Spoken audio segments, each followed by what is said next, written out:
عليكم ورحمة الله وبركاته. بسم الله الرحمن الرحيم. نحمده ونصلي على رسوله الكريم وعلى آله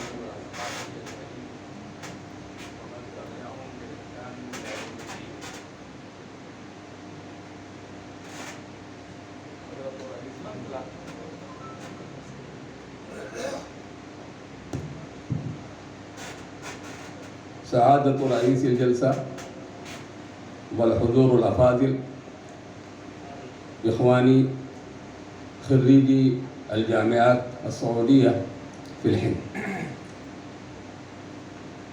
هذه الجلسة خاصة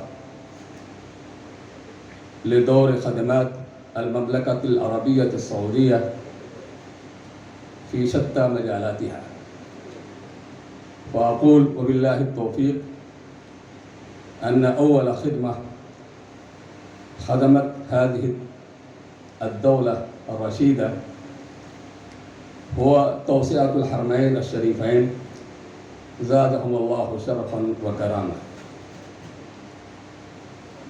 وإلغاء البدع والخرافات التي كانت سائدة في ذات المكان في بلاد الحرمين خاصة وفي بلاد العرب عامة.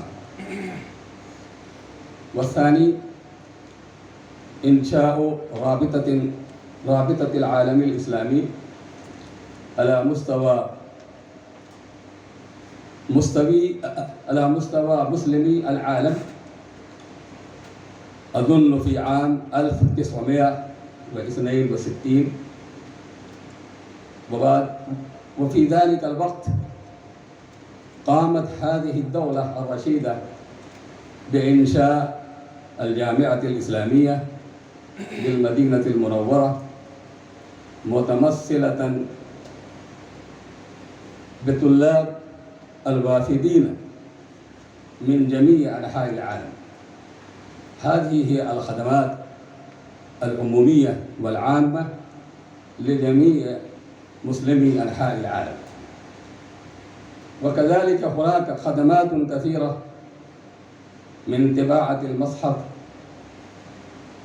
وبعث الدعاة والمعلمين والمدرسين إلى جميع أنحاء العالم، وهذه الخدمات لا يحصى ولا يعد، وهذه خدمات جليلة لا ينكرها أحد.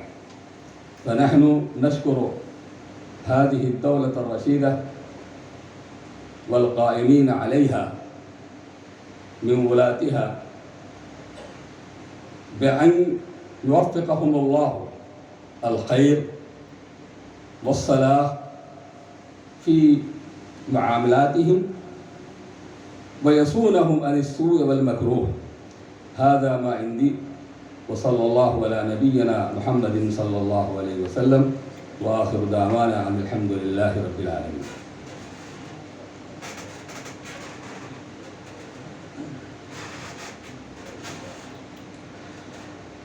جزاكم الله خير الجزاء.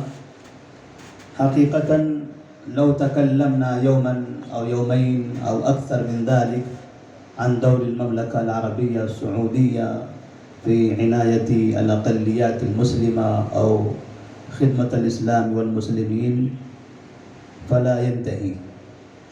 فنشكر الله عز وجل على ذلك، وبهذا قد وصلنا إلى ختام الجلسة.